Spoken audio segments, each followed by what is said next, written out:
No.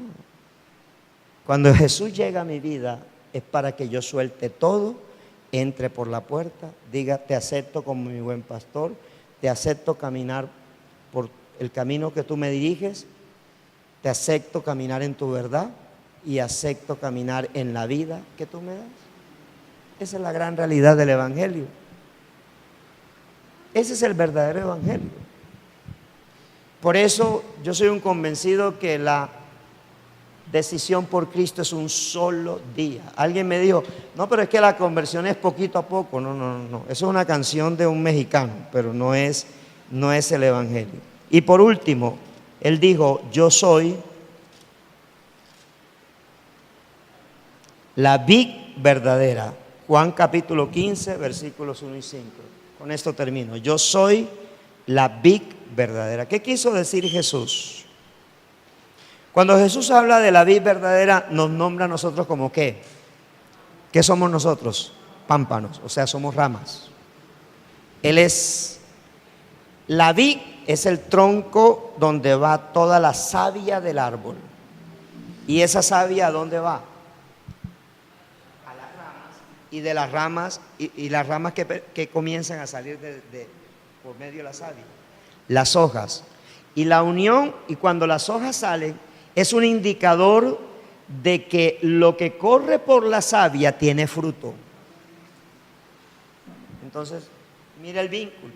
Si yo soy la vid, dice Jesús, y ustedes son los pámpanos, todo pámpano que sirve es podado, y todo pámpano que no sirve es cortado y echado al fuego. Entonces, cuando Jesús dice yo soy la vid, lo que él está diciendo es: yo soy el verdadero gozo de tu vida, el verdadero vino nuevo para ti. En medio de tus problemas, en medio de tus angustias, en medio de tus preocupaciones, no se preocupe que yo también peleo con Dios y también le hago reclamos.